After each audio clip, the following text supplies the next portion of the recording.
So, hi everyone, good evening. My name is Vivek, and it gives me great pleasure and joy to be in conversation with S. Hareesh and Jayasree Kalathil, the authors. I can call both of them the authors actually of this wonderful book called Moustache, which is now shortlisted for the JCB Prize of Literature 2020. And I just want to get right into this conversation with the two of you. Like I was saying, it took me a lot of time to get into the book, to start reading it with that eye, to feel something for the characters, to even make sense of what was going on, right? It's not been an easy read in that sense, which I'm very happy about because it's very challenging in a lot of places. So was it the same for you, Hareesh, while writing the book? Because I'm so curious about this book, how your writing process would have been like, and for you, Jayasree, the translation process of this book. So I just want both of you to answer this because it is fascinating for me as a reader that, where this book takes you, it's like a dream. It's like really like a roller coaster ride. So I just want to know that first from the two of you. ആദ്യം ഞാൻ പറയാമെന്ന് വിചാരിക്കുന്നു. ഞാൻ ഉദ്ദേശിച്ച ഒരു 5 വർഷത്തോളം എടുത്തു ഈ ബുക്ക് എഴുതാൻ. അതിനുവേണ്ടി കുട്ടനാടിന്റെ പല ഭാഗങ്ങൾ സഞ്ചരിച്ചു. കുട്ടനാട് ഞാൻ ജനിച്ചു വളർന്ന സ്ഥലമാണ്. അതിനുവേണ്ടി കുട്ടനാടിന്റെ പല ഭാഗങ്ങൾ സഞ്ചരിച്ചു. എനിക്ക് തോന്നുന്നത് ഈ ബുക്ക് എന്നെ മാറ്റിയെന്നാണ് തോന്നുന്നത്. എഴുത്തിൽ കൂടി കുറച്ച് എന്നെ മാറ്റി. ഞാൻ പലപ്പോഴും അത് പറഞ്ഞിട്ടുണ്ട്. കാരണം എൻ്റെ രാഷ്ട്രീയത്തെ മാറ്റി, എൻ്റെ നോവലോടുള്ള കൺസെപ്റ്റിനെ മാറ്റി, അങ്ങനെയൊക്കെ മാറ്റിയൊരു ബുക്കാണ് മുസ്റ്റാഷ് എന്നാണ് എൻ്റെ അനുഭവം. അതാണ് എനിക്ക് പ്രധാനമായിട്ടും അതിനെക്കുറിച്ച് പറയാനുള്ളത്. Jayashree. So Hareesh says that it took him 5 years to write this book, and he did a lot of traveling around Kuttanad while writing this book, while researching this book. And one thing he will say is that writing this book has really changed his life, his perspectives and his outlooks about many things. And what about you, Jayasree? For you, how was the translation process like? Yeah, for me, I mean, it was extremely challenging, as you can imagine, but also extremely enjoyable. And that's because the book really made me work hard to, first of all, to get into the world that Hareesh has created and get used to all the characters and the culture and the language, but also, like the world of the book in itself, as you said, it just takes you everywhere. So it takes a while for you to get used to that. But then, and also to kind of research a lot of things about the geography and the flora and the ecology and all of that. So it took a while, but it was very enjoyable because it really challenges you. And I think that my writing improved as I kept doing the drafts and redrafts because the book demands it of you. So, I'm also going to get this one question out of the way because a lot of people that I discussed the book with, and when I also read it at the beginning, initially, and even as I proceeded till the very end, the depiction of women, all right, in the book, it's very challenging on one side to read that and to sort of perhaps be somewhere on the fence when you're reading this book. Like, why did Hareesh talk about women like that? The male gaze in the sense of the male characters also in the book, then the way they treat women. And at the same time, you love the book nonetheless because of the language, the beauty of the prose, the intricacies of the caste system, and everything that is so beautifully interconnected. So my question to both of you, as an author, Hareesh, when you decided to, in a way, some people will say you're objectifying women in the book. What do you have to say about that? And Jayasree, as a woman first and then a translator who's reading the original text and, you're translating all of that for a wider audience in that sense, how easy or difficult was for one of those portions for you to translate or to perhaps relate to or not? Or could you, keep it aside and be very subjective about the text per se? So I just want some insight into this from both of you. ഒന്ന് അതിന്റെ പേര് തന്നെ moustache എന്നാണല്ലോ. അപ്പോൾ തീർച്ചയായിട്ടും മലയാളി ആണത്വത്തെ കുറിച്ചുള്ള ഒരു എന്റെ കാഴ്ചപ്പാടുകളെല്ലാം അതിനകത്ത് വരുന്നുണ്ട് പ്രധാനമായിട്ടും. അതോടൊപ്പം സ്ത്രീത്വത്തെ കുറിച്ചുള്ള എന്റെ കാഴ്ചപ്പാടുകൾ വരുന്നുണ്ട്. പിന്നെ സ്ത്രീ കഥാപാത്രങ്ങൾ കുറവാണ്, പക്ഷെ അതേസമയം തന്നെ ഉള്ള സ്ത്രീ കഥാപാത്രങ്ങൾ വളരെ ശക്തരാണെന്നാണ് എന്റെ തോന്നല്. എഴുത്തുകാരൻ എന്നുള്ള നിലയിൽ എന്റെ തോന്നൽ. അത് വായനക്കാരാണ് വിലയിരുത്തേണ്ടത്. പ്രത്യേകിച്ചും വാവച്ചന്റെ അമ്മയായ ചെല്ല സ്വന്തമായി തീരുമാനങ്ങൾ എടുക്കുന്ന വളരെ ശക്തിയായ ഒരു ക്യാരക്ടറാണ്. അതുപോലെ തന്നെ സീത ശരിക്കും വളരെ ശക്തിയായ ഒരു ക്യാരക്ടറാണ്. കുട്ടത്തി വളരെ ശക്തിയായ ഒരു ക്യാരക്ടറാണ്.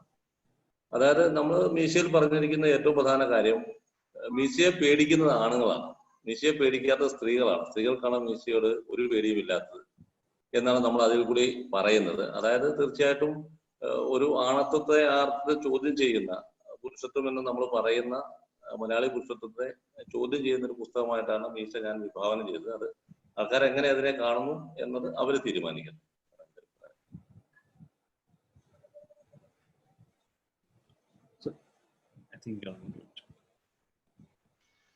Yeah, so Hareesh just said that the book itself is called Moustache, and it is a male world as such. And obviously his own views about masculinity as well as femininity has come into the book.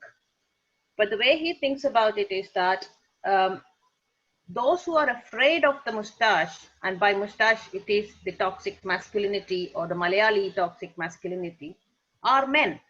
Yeah. The women in the book are not scared of that moustache at all. And the way he sees it is that the women characters in the book are very strong characters if you actually look at them.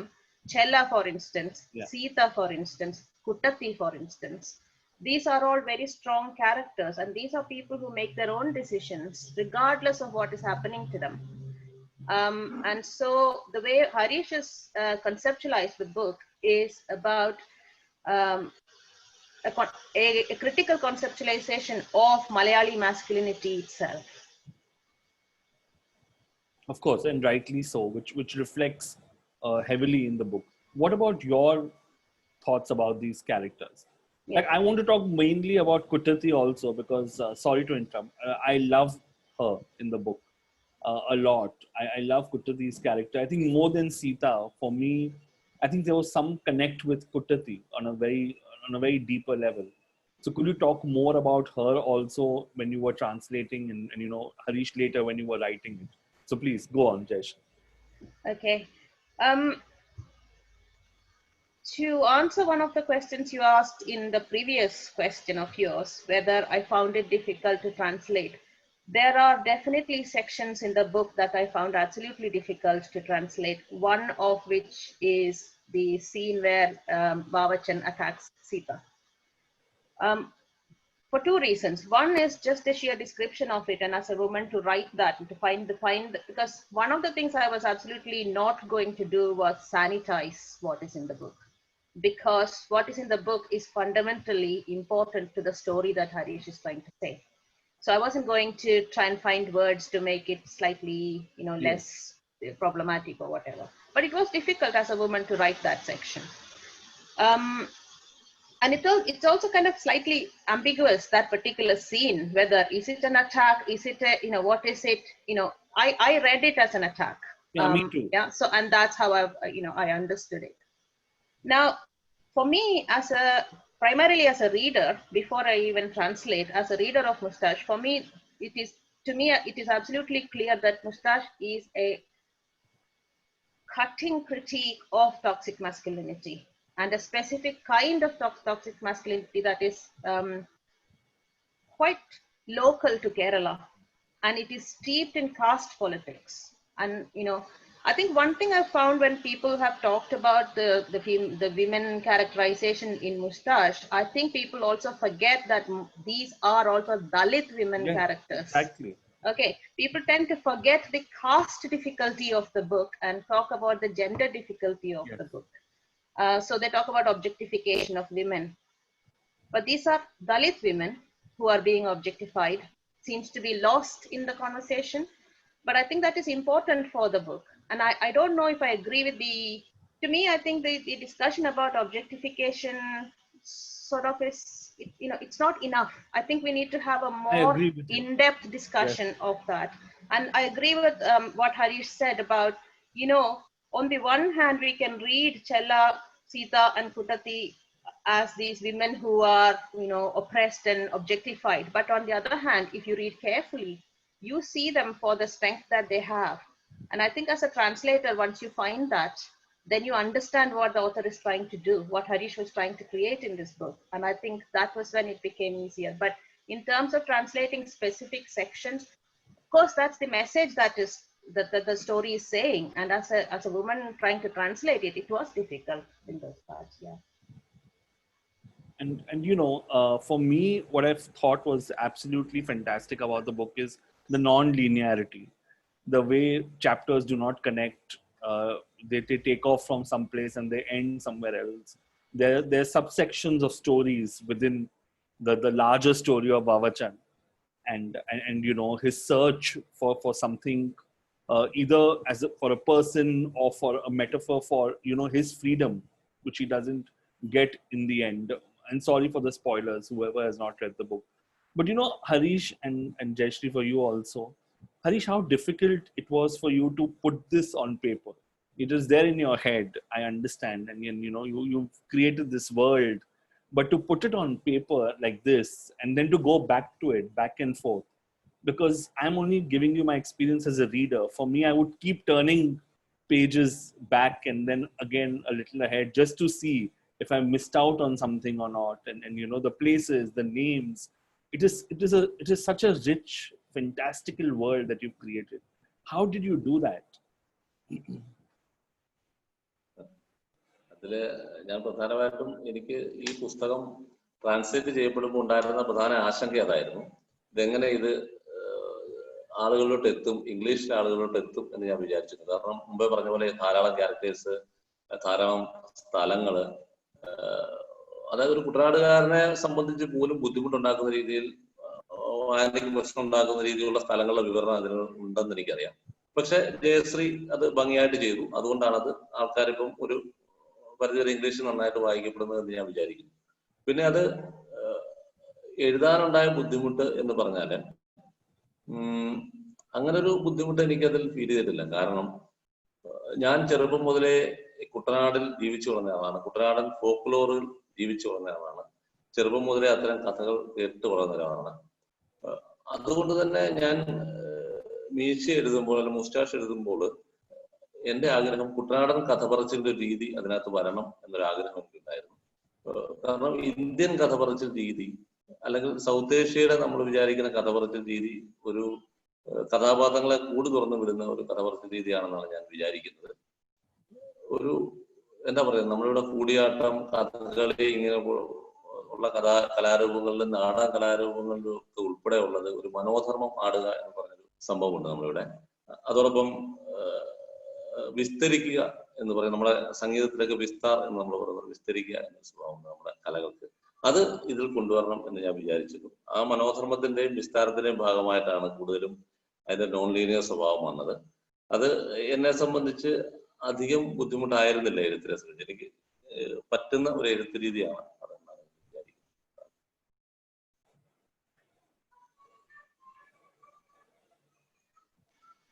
So Hareesh says that when the proposal for the translation came, this was definitely one of the things that he was thinking about, whether was this a book that could be translated, that could be made sense for an English, a person who does not read Malayalam and reads it in English. And so that was one of the, because of the profusion of characters, the profusion of places, which can be difficult even for people from Kutanad sometimes. So whether that would actually translate to an English reader. But in terms of writing, he says that he didn't really face any real difficulty because he has grown up within the folklore of Kutanad, not just living in Kutanad, but growing up in that folklore, in that tradition of folklore. And there is a certain way of storytelling that is specific to this region, but also generally for India and South Asia, in a sense that, you know, letting characters out of the cage, as it were, letting them, you know, go ahead and sort of do their thing, which takes a lot from local folk traditions of storytelling, whether it is in Kudiyatam and other art forms. There is for Kudiyatam, Kathakali, etc., there is a way which is called Manodharma, which is like the character or the people playing the characters kind of extemporizing, as it were, in music, in jazz, or in, you know, in ragas where you do a vistar of a raga. So there is a kind of interpretation and extemporization that happens. So it's kind of a non-linear way of doing that. And so that's what he was trying to do. And in terms of writing, it's not like he faced any specific difficulty doing that. You know, for me, when the animals start appearing in the book, it is so important and so rich because they are all metaphors, and they stand, according to me, they stand for something so much more.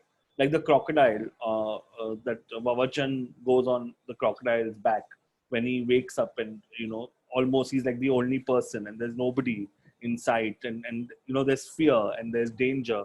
But to make something as dangerous as crocodile, and you're sort of transferring the of characters' fears, and you know, to in the form of, say, an animal, and you know, and the conversations that happen. So was that intended, Hareesh? And you know, did you ever feel that when you were talking, when all these animals are interacting and conversing as we go along the book, do they stand for something more? And for you, Jayasree, you know, while you were also translating those portions of the book, what was your sense like? You know, how did they add up to the overall story to your mind as a translator?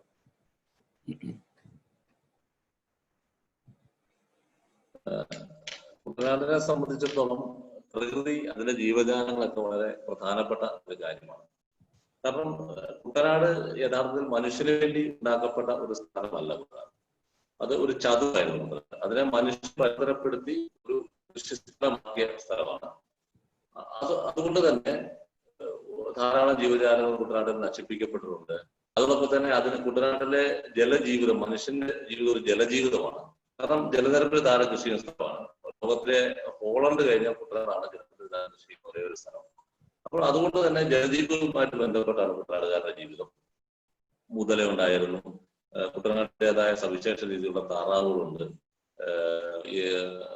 എരുമ, പോത്ത്, ഇതൊക്കെ ഉണ്ട്. അതോടൊപ്പം ആയിരക്കണക്കിന് ദേശാടനക്കിളികൾ വരുന്ന സ്ഥലമാണ് Kuttanad. Siberian പക്ഷികളൊക്കെ വരുന്ന സ്ഥലമാണ് കുട്ടനാട്. അങ്ങനെ കുട്ടനാട് പക്ഷികളും മൃഗങ്ങളും ജീവജാലങ്ങളുമായിട്ട് വളരെയധികം ബന്ധപ്പെട്ട ഒരു സ്ഥലമാണ്.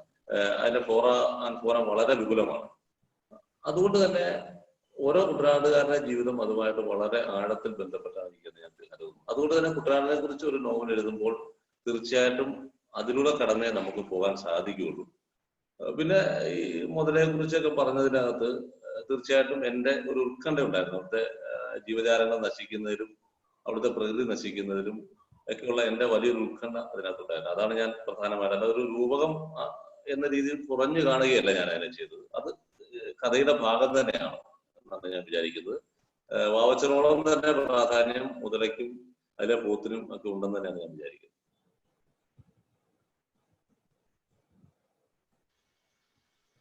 So Hareesh says that Kuttanad primarily is not a place of the human.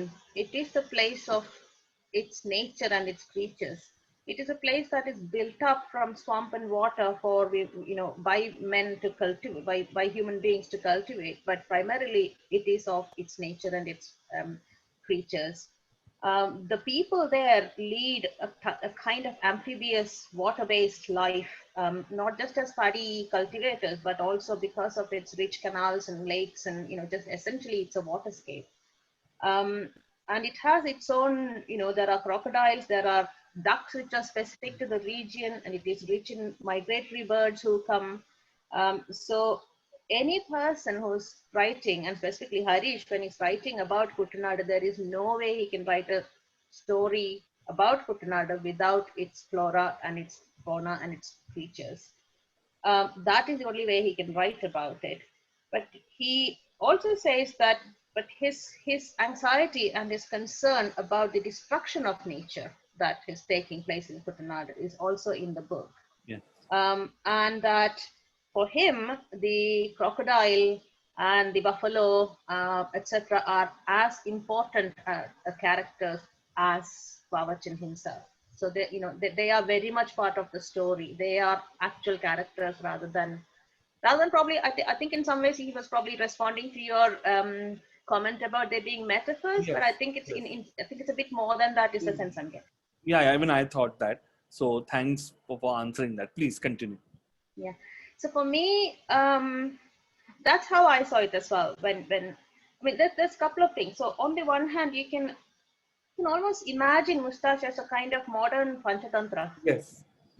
There's that kind of. To put it that there way. Is, yes. Yeah, not necessarily Panchatantra, but there is something about the Panchatantra in it, with all the talking animals and the way they kind of moralize about human beings and all that kind of stuff, right? But I mean, to me, it was very clear right from the start that this was not just a story of the humans. It was definitely, if more importantly, it was a story of the waterscape. And once you get that, then the rest is enjoyment. I also have a very strong connection, very strong interest with nature and with birds and with snakes. Not so much crocodiles, but definitely.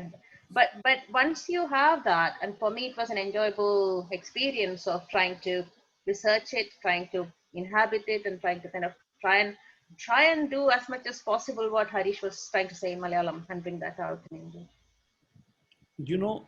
When the book ends and there are sorry guys, if anybody has not read the book, I'm really sorry. So there are two endings in a way, right, which are very clear, and both of them don't end well for Vavachan, the protagonist. So in a sense that you see there's this man who's a Dalit, there's a caste difference, the book is all about that, and you also know that it will not end well in that way, but you're constantly hoping, and and Vavachan is not an easy man to root for or to cheer for, but as a reader you take turns, either you're cheering for him or you're not cheering for him, you like him and then you don't like him and then you like him again, and there's almost no redemption for Vavachan. So, but did you also feel that way, or do you think there is some redemption in some parts, and which leads to the overall sort of something to look forward to in his life in that sense, or is it just another life that nobody is going to speak of? Because he's such a mythical proportion, a figure of mythical proportion in the book, and constantly being scared. Either people are scared of him or they're talking about him. So where does that all fit in to the narrative? ഇത് പ്രധാനമായിട്ടും കുറച്ചു മുമ്പ് കഴിഞ്ഞ ദിവസം ഒരു സംഭാഷണത്തിൽ ജയശ്രീ പറഞ്ഞതുപോലെ തന്നെ ദളിത് ജീവിതത്തെ കുറിച്ചൊരു പുറംകാഴ്ചയാണത്. ഞാൻ ദളിതനായ ഒരാളല്ല, ദളിത് ജീവിതത്തെ കുറിച്ചൊരു പുറംകാഴ്ച, ഞാൻ കാണുന്ന വേറൊരു കാഴ്ചയാണ്. ഇത് എഴുതുമ്പോൾ ഉണ്ടായിരുന്ന എനിക്കൊരു വെല്ലുവിളി ഉണ്ടായിരുന്നു പറഞ്ഞാല്, ദളിത് ഭാഷ എങ്ങനെ എഴുത്തിൽ കൊണ്ടുവരും എന്നൊരു വെല്ലുവിളി എനിക്ക് തീർച്ചയായിട്ടും ഉണ്ടായിരുന്നു. അതിന് ഒരു പരിധി വരെ സഹായകരമായത് ഇതിനകത്ത് വാവച്ചൻ അധികം സംസാരിക്കുന്നില്ല. പ്രധാന ക്യാരക്ടറായ വാവച്ചൻ അധികം സംസാരിക്കില്ല, സ്ത്രീകൾ അധികം സംസാരിക്കുന്നില്ല. അത് എനിക്ക് വേറെ തരത്തിൽ സഹായകരമായിട്ടുണ്ട്, എഴുത്തിന് വളരെ സഹായകരമായിട്ടുണ്ട്. അതിന് വേറൊരു കാരണവും കൂടി ഉണ്ട്. അതായത് തീർത്തും നിശബ്ദരായ ഒരു ജീവിതമാണ്, ദളിത് ജീവിതമായിരുന്നു കേരളത്തിൽ ഉണ്ടായിരുന്ന ഒരു പരിധിവരെ. ദളിതർക്ക് സംസാരിക്കാൻ അവകാശമോ ഒന്നുമില്ലാത്തൊരു നിശബ്ദമായ ഒരു ജീവിതമായിരുന്നു അവർക്ക് ഉണ്ടായത്. അതിനെ ആവിഷ്കരിക്കാനും ആ സമീപനം സഹായിച്ചെന്നാണ് ഞാൻ വിചാരിക്കുന്നത്. പിന്നെ വാവച്ചൻ കഥകളിൽ കൂടെ വളർന്നു വരുന്ന ഒരാളാണല്ലോ, ധാരാളം കഥകളിൽ കൂടിയാണ് വാവച്ചൻ വളരുന്നത്. വാവച്ചൻ സ്വയം ഒരു മിത്തായി മാറുകയാണ്. ഇപ്പം 2 മരണങ്ങള് വാവച്ചന് കൊണ്ടുവന്നിട്ടുണ്ട്. അത് തീർച്ചയായിട്ടും ഒരു ആ കഥ പറച്ചിൽ പാരമ്പര്യത്തിന് തീർച്ചയായിട്ടാണ് ഞാൻ കരുതുന്നത്. ഒരു ഫോക്ലോർ, ഒരു നാടൻ കഥ പറയുമ്പോൾ അതിൽ കഥാപാത്രം 3 4 തവണ മരിച്ചാലും, ഒരു സ്ഥലത്ത് മരിച്ചാലും, വേറെ സ്ഥലത്ത് പുനരുദ്ധരിച്ചാലും ഒന്നുമില്ല. അതിന്റെ ഒരു വലിയ സ്വാതന്ത്ര്യം എഴുത്തിൽ എനിക്ക് വാവച്ചന്റെ കുറിച്ച് എഴുതുമ്പോൾ ഉണ്ടായിരുന്നു. അതുകൊണ്ടാണ് കുട്ടികളോട് കുറിച്ച് കഥ പറയുന്ന രീതി, കുട്ടിയോട് കഥ പറയുന്ന രീതി സ്വീകരിച്ചത്. ഒരു ഫോക്ലോർ രീതിയിൽ കഥ പറയുന്ന രീതി സ്വീകരിച്ചത് വലിയ സഹായകരമായി, എഴുത്തിൽ വളരെ സഹായകരമായ രീതിയായിരുന്നു.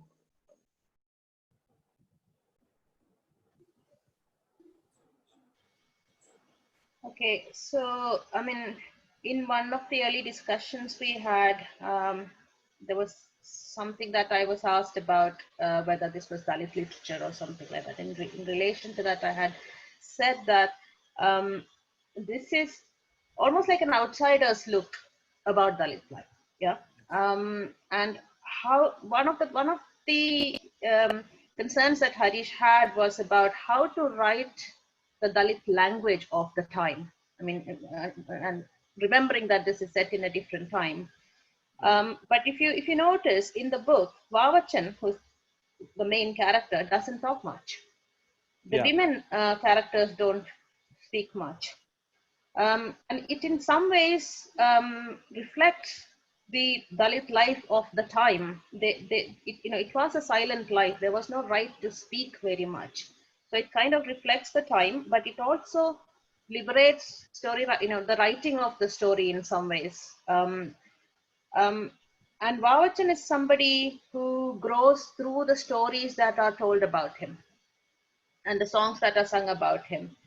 And so as a myth, he grows. So also that allows for a certain freedom in writing, that, different ways of, how the different stories come together. But it is also part of the storytelling tradition that Hareesh talked about earlier. It is okay and common for a character to die several times in that tradition, or in several different places for that matter, but the story goes on. But that allows a certain freedom of writing, which has helped, sticking to that folkloric aspect of that. And also the book is presented as though the narrator is telling the story to a child. That allows its own kind of, freedom. So, the way the Dalit life then is represented is based within all of these traditions. So it's not, I think coming back to your earlier question, then it's not really about redemption. It is about, there's so many births and rebirths, I suppose, as the story goes on. Yeah, now I'm really excited for people to ask questions who are watching, and what they thought about the book and their opinions. So I'm just going to keep it open for them. And if anybody has a question to ask or any comment to make, please raise your hand. I think there's a raise hand icon, or leave your comment in the chat and I'll just unmute you and you can speak with both Hareesh and Jayasree.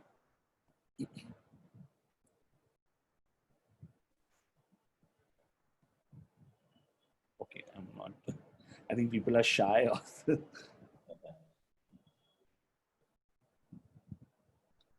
But for me, just a personal comment here, not even a question, is that I think there's a right time to perhaps read this book. Like, I tried reading it in January earlier this year, and I just couldn't get into it. Right? I mean, something was blocking my perception, maybe, or whether I could read it at that time or not. This was during the Kerala Literature Festival, I think, when the English translation came out. But when I read it now, and absolutely fell in love with it, with whatever people call it, the book's flaws or whatever it is. I don't think of it as that way. But I absolutely, and I think I will go back and reread it, because this is the kind of a book that even if I reread it, it would just be so fresh and so new every time you perhaps read it. And I think that's the beauty of Hareesh's writing and your translation, really, Jayasree. And to me, that is almost fantastical on so many levels. We have a question from Deepa, and she's asking Hareesh that, do you now see the ban and the controversy as a blessing?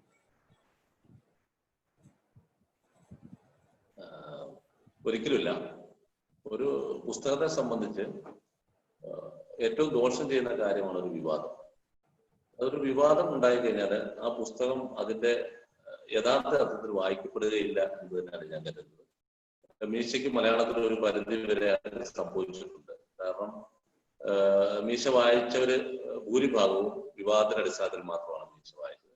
പക്ഷെ വിവാദം ഉണ്ടായാൽ എഴുത്തുകാരന് ചില സാമ്പത്തിക പ്രശ്നങ്ങളുണ്ടാകും, പുസ്തകം കൂടുതൽ വിറ്റുപോകും, കൂടുതൽ ആളുകളിലേക്ക് എത്തിപ്പെടും. പക്ഷെ എത്തിപ്പെടുന്നത് നല്ല രീതിയിലാണോ എന്നൊരു ചോദ്യം ഉണ്ട് ഭയങ്കര. അതുകൊണ്ട് എനിക്ക് മീശയുടെ വിവാദം എന്നെ ഒരു പരിധിവരെ ഡിപ്രഷനിലാക്കുകയാണ് ചെയ്തത്. അതിൽ നിന്ന് കരകയറാൻ തന്നെ ഞാൻ കുറച്ച് പാടുപെട്ടു. അതുകൊണ്ട് അത് നല്ലതല്ല എന്ന് തന്നെയാണ് എന്റെ അഭിപ്രായം. Okay, so Deepa asked whether Hareesh saw the controversy as a blessing now, the ban and the controversy as a blessing, and his answer is a categorical no. Because Hareesh says that the worst thing that can happen to a book is such a controversy, because then that book is only being read in the context of that controversy, not for what it is. And he feels that most people who have read Misha in Malayalam have read it because of the controversy. Now, it brings some economic benefits to the writer because more copies have been sold and more people are reading, etc. But it is not a good thing to happen to the novel. Deepa is also asking that did it affect the story or your writing in any manner? Did you then perhaps change some bits in the English translation? In that way, did it affect the story or did it affect your writing also later? ഒരിക്കലുമില്ല. കാരണം അങ്ങനെ നമ്മൾ പേടിച്ച് എഴുതാതിരിക്കേണ്ട കാര്യമില്ല. എഴുതാതിരിക്കുകയോ അല്ലെങ്കിൽ എഴുത്ത് രീതിയിൽ മാറ്റം വരുത്തുകയോ ചെയ്യേണ്ട കാര്യമില്ല. ജീവിതത്തിൽ നല്ല പേരുള്ള ആളാണ് ഞാൻ. അതായത് അടിയിൽ നിന്നൊക്കെ എഴുതി കാണിച്ചാൽ ഞാൻ ഓടും. പക്ഷെ എഴുത്തിൽ എനിക്ക് അത്യാവശ്യം ധൈര്യമുള്ള ആളാണ്. അതുകൊണ്ട് എന്ത് സംഭവിച്ചാലും അതെന്നെ ബാധിക്കില്ല. അത് ഇനിയും എഴുത്ത് എനിക്ക് തോന്നുന്ന രീതിയിൽ തുടരുമെന്ന് തന്നെയാണ്, അത് ആരെ നിർത്താനും എന്ന് തന്നെയാണ് എന്റെ തീരുമാനം. Okay. So, no, he hasn't changed anything at all because of the controversy. He says that in life he is a little bit of a scaredy cat, that he tends to run away from fights, etc. But in writing, he has a certain courage and he's not going to be cowed down by any kind of comments, etc. And to also answer the question about whether anything was changed in the English translation, absolutely not. It was translated exactly what was in the book. Thank you. Rangona Banerjee has a question. I'm just going to unmute her. Rangona, please go ahead. Ask your question.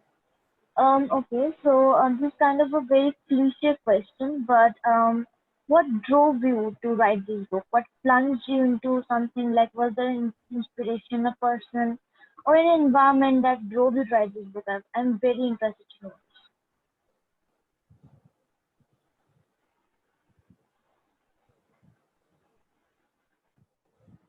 Okay, അത് ഒരു എഴുത്തുകാരൻ എന്നുള്ള നിലയിൽ എനിക്ക് ചെറുപ്പം മുതലേ ഞാൻ ജീവിച്ചു വളർന്ന സ്ഥലത്തെ കുറിച്ച് എഴുതണം എന്ന് വലിയൊരു ആഗ്രഹം ഉണ്ടായിരുന്നു. പ്രത്യേകിച്ചും കുട്ടനാടിനെ കുറിച്ച് എഴുതാൻ വലിയൊരു ആഗ്രഹം ഉണ്ടായിരുന്നത്. എല്ലാ എഴുത്തുകാരുടെ ആഗ്രഹം അങ്ങനെ ഉണ്ടെന്നാണ് ഞാൻ വിചാരിക്കുന്നത്. ഒരു 10-15 വർഷം മുമ്പ് ഞാൻ ഒരു നോവൽ എഴുതാൻ പദ്ധതിയിട്ടു. നോവല് ഏകദേശം എഴുതി കുറച്ച് സുഹൃത്തുക്കളെ കാണിച്ചു. അപ്പൊ അവരത് പോരെന്ന് പറഞ്ഞു, അത് മാറ്റിവെച്ചു. അതിനുശേഷം ഏകദേശം അതേ തീം തന്നെയാണ് ഞാൻ ഇതിന് ഉപയോഗിച്ചത്. വാവച്ചനല്ലായിരുന്നു അതിനകത്ത് ക്യാരക്ടർ. ഇതുപോലെ തന്നെ ജീവിതത്തിൽ വേഷം കെട്ടേണ്ടി വന്ന ഒരു മനുഷ്യനായിരുന്നു അതിനകത്ത് ക്യാരക്ടർ. പക്ഷെ ഇത് വാവച്ചനോട്ട് ഞാൻ എത്തിപ്പെടുന്നത് അതിനുശേഷം ഒരുപാട് കാലം കഴിഞ്ഞു. അപ്പം ചെറുപ്പം മുതലേ ഈ സ്ഥലത്തോടുള്ള ആഗ്രഹവും ഈ സ്ഥലത്തെ കഥ പറയാനുള്ള ആഗ്രഹവും ഒക്കെ തന്നെയാണ് തന്നെ ഇതിലോട്ട് നയിച്ചത്. അതോടൊപ്പം വാവച്ചൻ എന്ന ക്യാരക്ടർ അല്ല മീശ എന്ന ക്യാരക്ടർ ചെറുപ്പം മുതലേ എന്റെ ഭാവനയ്ക്ക് ഒരുപാട് വിരുന്നുണ്ടാക്കി തന്ന കഥാപാത്രമാണ്. എന്റെ വീടിന്റെ അടുത്തുള്ള ഒരു കഥാപാത്രമാണ്. അതുകൊണ്ട് തന്നെ അദ്ദേഹം എന്റെ ചിന്തയിലൊക്കെ എന്റെ എഴുത്ത് അയാളെ കുറിച്ചൊരു എഴുത്ത് സാധ്യമാണ് എന്ന് എന്റെ മനസ്സിൽ തോന്നിയ സമയത്ത് ഈ നോവൽ എഴുതുക വലിയ പ്രചോദനമായി എനിക്ക് മാറി. അതായിരുന്നു യഥാർത്ഥത്തിലുള്ള.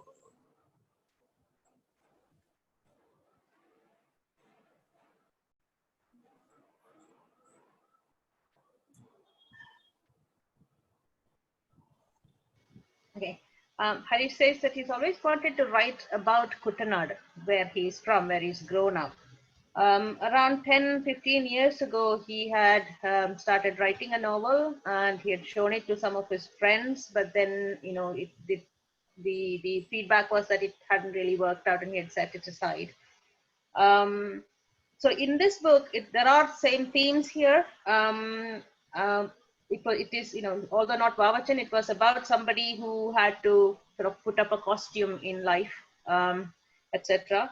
But telling the story about Kuttanad, telling a story about Kuttanad is the main inspiration behind this. But also, there was a real person, Misha, where he grew up, somebody he's seen from a very young age, and someone who has given him a lot of, imagination, being the subject of a lot of imagination in his own head, etc. So, and when he felt that he could write about him is when Misha, the novel, happened.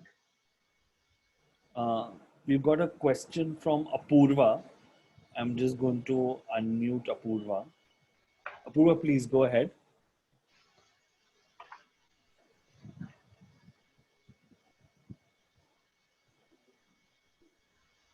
Apurva, are you there? Okay, I think I'm just going to ask the question then. That this is for Hareesh. That why did you add Sita to the story as Vavachan's second quest? Was he a man looking for Malaya or Sita, or just a man in search of a quest?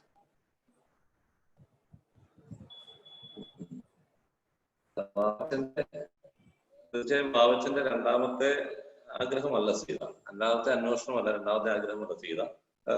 കാരണം മലയായും സീതയും തീർച്ചയായിട്ടും പരസ്പരം ബന്ധപ്പെട്ടിരിക്കുന്നു എന്ന് തന്നെയാണ് ഞാൻ കരുതുന്നത്. കാരണം ഒരു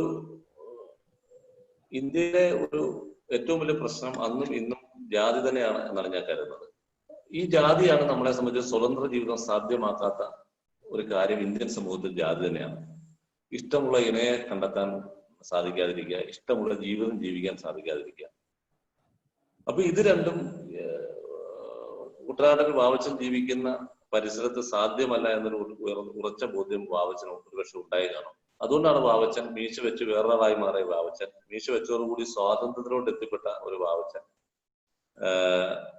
നാടകത്തിൽ നിന്ന് ലഭിച്ച മീശയാണെങ്കിലും അത് ജീവിതത്തിൽ സ്വാതന്ത്ര്യ ഭാഗമായ ആക്കിയ വാവച്ചൻ ഇഷ്ടമുള്ള ഇണയെ തേടാനും ഇഷ്ടമുള്ള സ്ഥലത്ത് ഇഷ്ടമുള്ള ജീവിതം ജീവിക്കാനും ആഗ്രഹിക്കുന്ന സ്വാഭാവികമാണ്. അത് ജാതിയിൽ നിന്നുള്ള ഒരു ഒളിച്ചോട്ടമാണ്. ഒളിച്ചോട്ടമല്ല, ഒരു സ്വാതന്ത്ര്യം പ്രഖ്യാപിക്കലാണ്. മലയാ തിരഞ്ഞെടുക്കാൻ വേറൊരു കാര്യമുണ്ട്. ഒരുപക്ഷെ ആ സമയത്ത് വാവച്ചൻ ജീവിക്കുന്ന കാലത്തൊക്കെ ഏറ്റവും കൂടുതൽ മലയാളികൾ യാത്ര പോരുന്ന സ്ഥലം മലയായിരുന്നു. സിലോൺ, പിൽക്കാലത്ത് ഗൾഫ്, യൂറോപ്യൻ രാജ്യങ്ങൾ എന്ന് പറഞ്ഞതുപോലെ മലയാളികൾ അന്വേഷിച്ചിരുന്ന ഒരു സ്വാതന്ത്ര്യം കിട്ടുന്ന രാജ്യം മലയായിരുന്നു. മലയാളികളെ സംബന്ധിച്ച് അയ്യനെ രൂപപ്പെട്ട മലയിലാണ്. ഇതിനകത്ത് തന്നെ പറയുന്ന NN പിള്ള എന്ന് പറയുന്ന നാരായണപിള്ള ഇതിനകത്തൊരു ക്യാരക്ടറാണ്. അദ്ദേഹം കേരളത്തിൽ നിന്ന് മലയാളിലോട്ട് പോയി അയ്യന്നയുടെ യുദ്ധത്തിലൊക്കെ പങ്കെടുത്ത ഒരാളാണ്. അദ്ദേഹം തിരിച്ച് കേരളത്തിൽ വന്ന് ഒരു വലിയ നാടകത്തായി സിനിമാ നടനൊക്കെ ആയിട്ട് മരിക്കുകയൊക്കെ ചെയ്തൊരു മനുഷ്യനാണ് NN പിള്ള. ആ NN പിള്ളയാണ് വാവച്ചൻ ഈ കഥയുടെ ആദ്യം കണ്ടുമുട്ടുന്നത്. അപ്പൊ അതുകൊണ്ട് തന്നെ അതായത് സീതയോടുള്ള വാവച്ചന്റെ അന്വേഷണവും മലയോടുള്ള അന്വേഷണവും പരസ്പരം ബന്ധപ്പെട്ടിരിക്കുന്നതാണ് എന്നാണ് ഞാൻ വിചാരിക്കുന്നത്.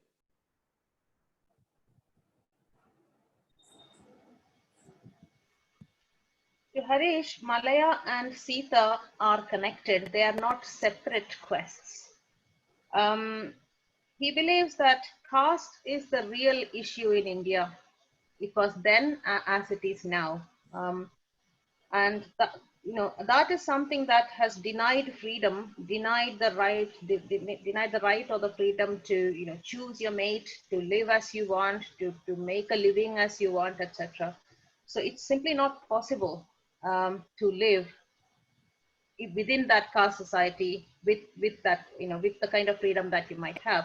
And Vavachan, by putting on the moustache for a play, I think that the putting on of the moustache or the growing of the moustache has sort of made him see that freedom is possible, or he kind of assumes himself to be a different person, and rather than running away, what he's trying to do is declaring independence, declaring his own freedom from what caste does to him in that situation. And so Malaya, or the quest for Sita, are both sort of the result of this declaration of freedom from caste. And why Malaya is because in those days, just like it is now maybe in the Gulf or the US, etc., in those days most Malayalis went away to Malaya. That is where Kerala people went to look for a better life, to look for cutting away from all these kind of tying down bonds that you had in the society, etc. And if you remember in the very first chapter, the person he meets, the two people who are going off to Malaya, and which is where he gets the idea of Malaya, is somebody called N.N. Pilla, who is a real person from Kerala, who then went off and joined the Indian National Army, then came back to Kerala and became a very well-known theatre personality and died, etc. So, there is sort of parallels between that as well in terms of how theatre happens to N.N. Pilla later on, while theatre is what gives Vavachan his moustache and his, his reason to declare his freedom. So yeah, I mean, both are connected in some ways. We've got last two questions, I think. One from Lakshmi. Lakshmi, go ahead. Please ask your question.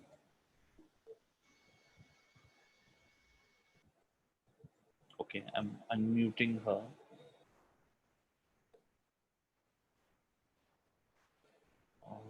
Okay, let me just ask it.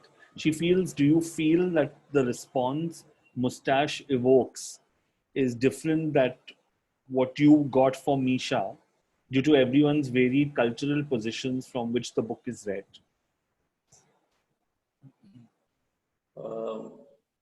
അതൊരു നല്ല ചോദ്യമാണെന്ന് എനിക്ക് തോന്നുന്നു. കാരണം ഒരു എഴുത്തിന്റെ ഭാഗ്യം എന്ന് പറയുന്ന വിവിധ വായനകൾ സാധ്യമാകുന്നതാണ്. വിവിധ എഴുത്തുകാരൻ ചിന്തിക്കുന്ന ആംഗിളിൽ തന്നെ അല്ല ചിന്തിക്കുന്ന രീതിയിലുള്ള വായന പുസ്തകത്തിന് സാധ്യമാകണമെന്നില്ല. അതല്ല നല്ലതെന്ന് ഞാൻ കരുതുന്നു. മുമ്പേ നമ്മൾ പറഞ്ഞ പോലെ എഴുത്തെന്ന് പറഞ്ഞ ഒരു കൂട് തുറന്നു വിടുന്നതാണ്. എറിഞ്ഞ കല്ലാണ് കഥ പറച്ചു എന്ന് പറഞ്ഞാൽ എറിഞ്ഞ കല്ലാണ്. അതിനെക്കുറിച്ച് എഴുത്തുകാരൻ പിന്നെ വ്യാകുലപ്പെടേണ്ട കാര്യമില്ല. അത് വിവിധ രീതിയിലുള്ള വായനകൾ അത് സാധ്യമാകട്ടെ. അത് തന്നെയാണ് നല്ലതെന്നാണ് ഞാൻ കരുതുന്നത്. അതായത് മീശയ്ക്ക് അങ്ങനെ ഒരുപാട് വായനകൾ ഒരു പരിധിവരെ സാധ്യമായെന്നാണ് ഞാൻ കരുതുന്നത്. ഈ പറഞ്ഞ പോലെ ദളിത് പക്ഷത്തു നിന്നുള്ള വായന സാധ്യമായിട്ടുണ്ട്. ആൾക്കാരങ്ങനെ വായിച്ചിട്ടുണ്ട്. ഈ പക്ഷത്ത് വിമർശനങ്ങൾ പലതും ഉണ്ടായിട്ടുണ്ട്. രാഷ്ട്രീയ പക്ഷത്തു നിന്നുള്ള വിമർശനങ്ങൾ ഉണ്ടായിട്ടുണ്ട്. അത് എനിക്ക് തോന്നുന്നത് വാവച്ചൻ ഉണ്ടായ ഒരു അനുഭവം തന്നെയാണ് മീശ എന്ന നോവലിനും ഉണ്ടായതെന്ന് എനിക്ക് തോന്നുന്നു. കാരണം വാവച്ചന് കിട്ടിയ പോലെ ഒരുപാട് ഏറുകൾ മീശയ്ക്ക് കിട്ടി, ഒരുപാട് കല്ലേറുകൾ മീശയ്ക്ക് കിട്ടി. ഇല്ലാത്ത കഥകൾ മീശയെ കുറിച്ച് പറഞ്ഞുണ്ടാക്കിയ ആൾക്കാര് വാവച്ചനെ കുറിച്ച് പറഞ്ഞിട്ടുണ്ട്. അതുകൊണ്ട് കഥാപാത്രത്തിന്റെ വിധി തന്നെ വന്ന നോവലാണ് ഒരു പരിധിവരെ മീശ എന്ന് ഞാൻ കരുതുന്നു.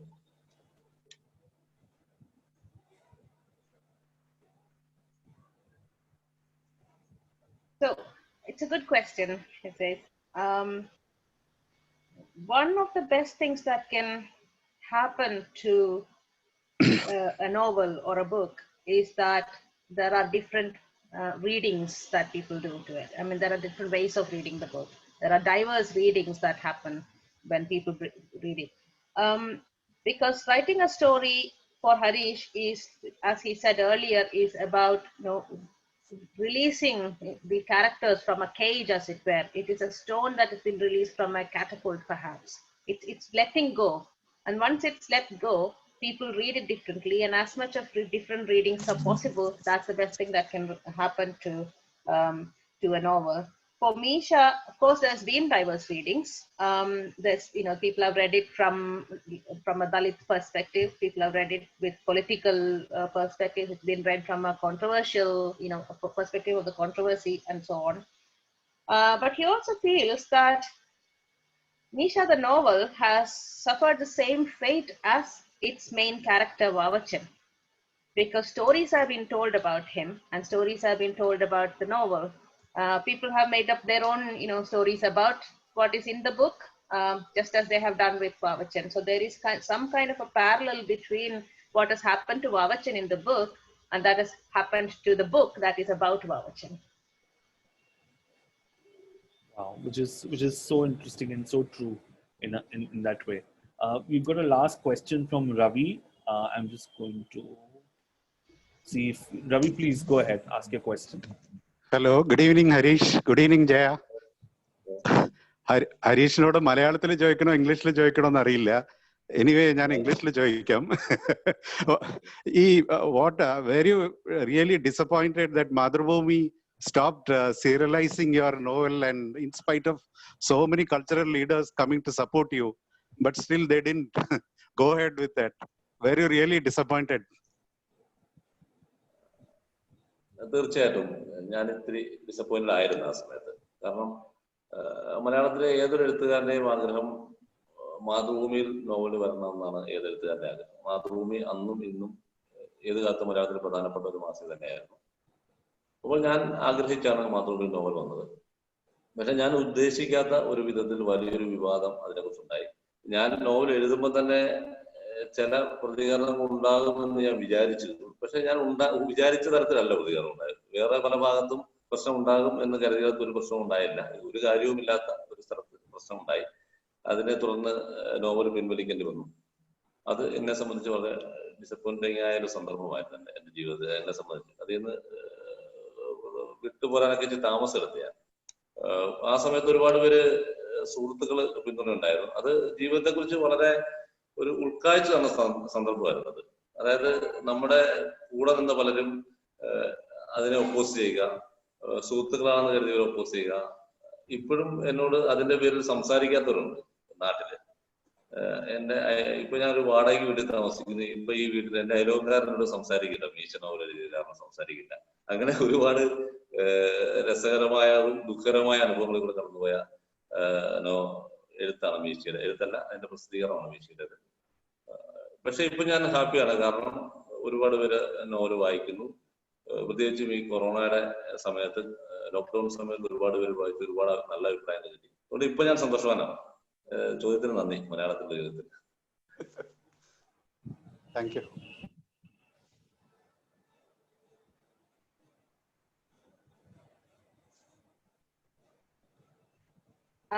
Hareesh says that he was definitely disappointed that because of the controversy, the novel had to be, pulled from Madhubhumi.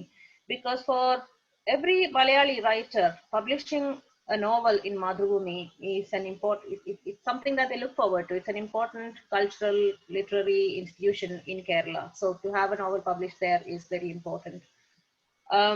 So it was quite disappointing and quite depressing to have it. Also, Hareesh had expected some kind of maybe negative responses to some parts of the book, but what the bit that the controversy centered around was a completely inconsequential bit. And, so it wasn't even like, it was, if there was anything really to be controversial about in that bit. But it has also given him certain insights into life itself, he says. In terms of, because of writing Moustache, who stands by you and who didn't stand by you has been quite insightful. Currently, he is living in a rented house, and there are neighbors who are not talking to him because he's the author of Nisha. But now he's happy because the book is reaching much more people. During Corona, because of lockdown, lot more people have read the book.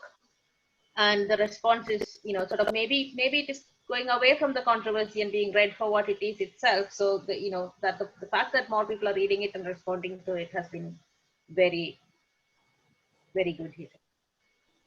And thank you. And I think it continues to be that way.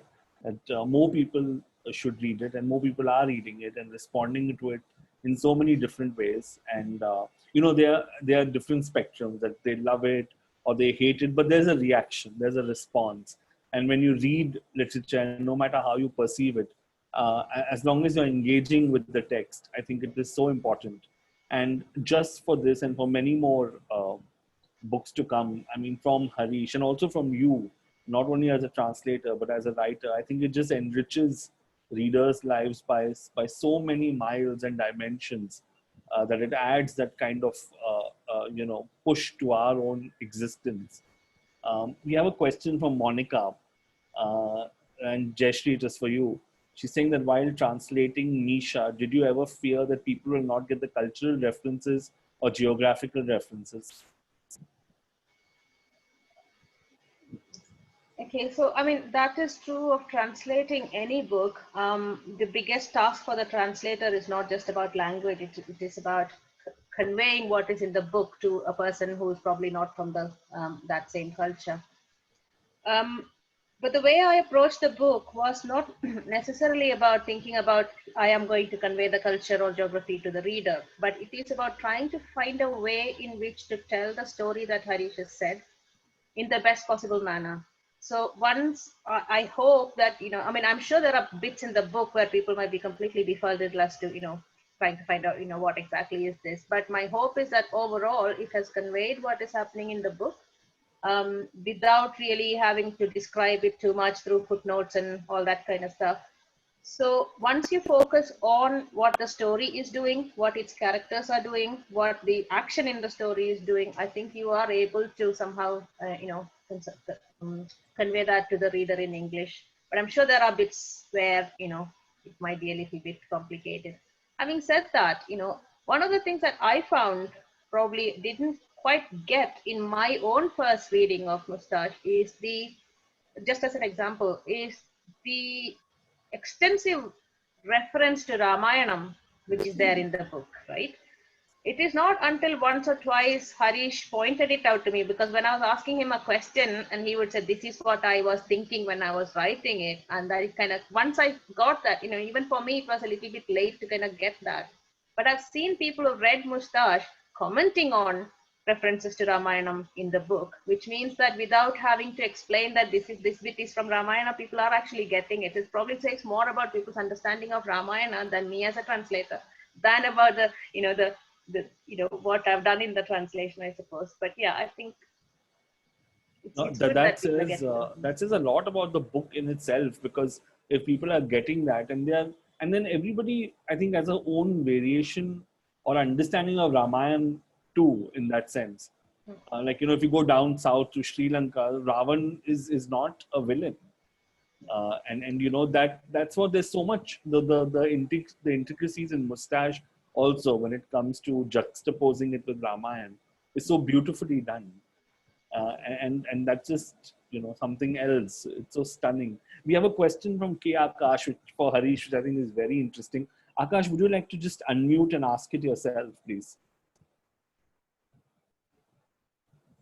Yeah, there he goes. Akash, please. Hello hi sir, ഞാൻ ഈ മീശ Mathrubhumi novel Mathrubhumi ആഴ്ചപതിപ്പിൽ നിന്ന് വായിച്ചു തുടങ്ങിയതാണ്. അപ്പോൾ അന്ന് വായിച്ചപ്പോൾ ഞാൻ വളരെയധികം എന്നെ ആശ്ചര്യപ്പിച്ച ഒരു കാര്യം കെ ഷെരീഫിന്റെ ആ ഇലിസ്ട്രേഷൻസ് ആയിരുന്നു. പിന്നെ ആ മാതൃഭൂമിന്ന് നിർത്തലാക്കിയപ്പോൾ പിന്നെ അത് നിന്നു. ആൻഡ് നോവൽ വായിച്ചു തുടങ്ങിയപ്പോൾ ഈ അതിന്റെ പ്രിഫേസിൽ സാറും അതിനെപ്പറ്റി മെൻഷൻ ചെയ്തത് കേട്ടായിരുന്നു. അത് ഇനി എങ്ങനെയാ പുള്ളി എങ്ങനെയായിരിക്കും ഇലിസ്ട്രേറ്റ് ചെയ്തിരുന്നത് ഇനി അറിയാൻ പറ്റാത്തതിൽ സങ്കടം ഉണ്ടെന്നൊക്കെ. അപ്പോൾ in the future can we expect there a new edition of the book which would feature his illustrations?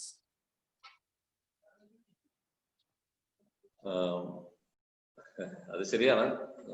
ഷെരീഫിന്റെ വര എനിക്ക് വളരെ ഇഷ്ടമാണ്. അപ്പൊ ഷെരീഫ് അതിന്റെ 3 അധ്യായങ്ങൾക്ക് അതിഗംഭീരമായിട്ട് വരച്ചത് ഷെരീഫ്, അത് ഞാൻ വളരെ ഇഷ്ടപ്പെട്ടു. അത് പിന്നെ തുടരാതാകാത്തതിൽ എനിക്ക് വളരെ സങ്കടം ഉണ്ടായിരുന്നു. ഞാൻ ഷെരീഫിനെ പിന്നെ KLF ലിറ്ററേച്ചർ ഫെസ്റ്റിവൽ വെച്ച് കണ്ടപ്പോൾ ഞാൻ ചോദിച്ചിരുന്നു, വേറെ അധ്യായങ്ങൾ ഷെരീഫ് വരച്ചുണ്ടെങ്കിൽ എനിക്ക് തരണമെന്ന് പറഞ്ഞു. പക്ഷെ ഷെരീഫ് വരച്ചിട്ടില്ല. 3 അധ്യായത്തിന് Sharif വരച്ചുണ്ടായിരുന്നു.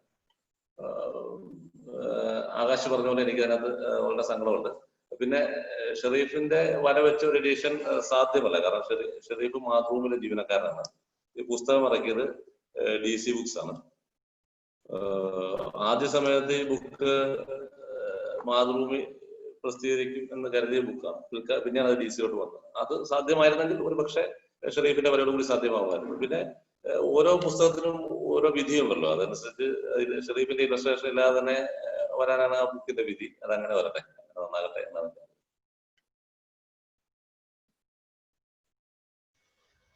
Okay, so just to translate what was Akash's question, Akash was saying that when Misha was being serialized in Madhubhumi before it was pulled, it had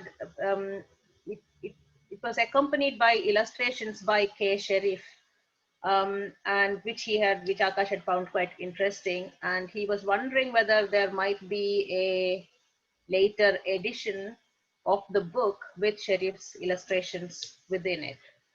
So Hareesh's response to that is that, Sharif had only drawn for the 3 chapters that had come out in Madhubhumi. And it is quite sad that he couldn't continue illustrating the novel. But the point is that Sharif is a Madhubhumi employee, and the book was brought out by DC Books. I mean, initially it was planned that Madhubhumi might be the place where Nisha would be published as a book after being serialized in the magazine, but that didn't happen. But in any case, each book obviously has its own destiny, and this is Misha's destiny to be out without Sharif's illustrations in them. Thank you. We have one last question from Deepa. And Deepa, I'm just asking her to unmute so she can ask it. Please go ahead, Deepa. Yeah, hello to both of you. So my question is again to Hareesh. I've read the whole book left, right, and center twice at least by this time, and I am absolutely in awe of your work. But also, so as a early reader, starting off with the book, I had mixed feelings about the book. So since then, I wanted to ask you this question. What shapes your idea of masculinity? Anatham, Purushattam, എന്നൊക്കെ പറയുന്ന concept. What shapes your idea of masculinity, of just being a man? I don't know how to put it more succinctly, but yeah.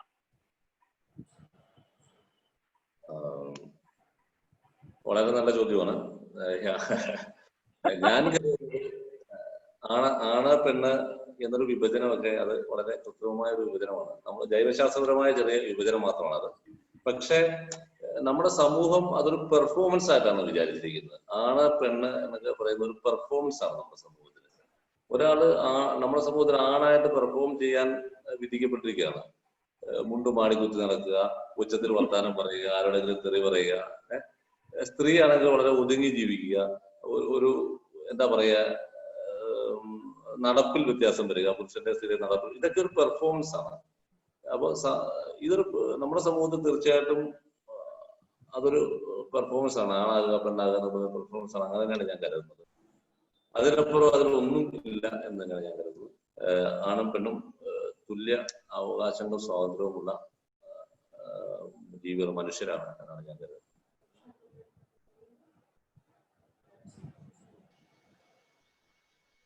It's a very good question, he says. The definition of people into male and female, other than the natural whatever, is all a performance as far as our societies are concerned. So, you perform your gender. You are either, you perform as a male or you perform your masculinity and you perform your femininity through different ways that society kind of decides that this is how you must perform. So, for example, in Kerala, that would include, folding up your mundu, talking loudly, using bad language. While if your requirement to perform your femininity is to be mild and quiet and not, sort of make too much noise, etc. So, but beyond that, Hareesh does not think that there is much use for this distinction of genders, because ultimately we are all equal and we are all human. And thank you so much, both of you, for this lovely conversation. And I just hope that Hareesh writes a lot of books and you translate and co-write a lot of books of his for readers all over the world. And thank you very much to people who joined into this conversation. And thank you so much for writing Nisha and Moustache. And it just means so much to everyone, I think, who's read it. And it has connected with so deeply and on so many levels. So thank you very much, both Hareesh and Jayasree, for your time. Thanks a lot. Thank you very much. Thank you for the All the very best for the book. Thank you very much. Bye-bye. Thank you.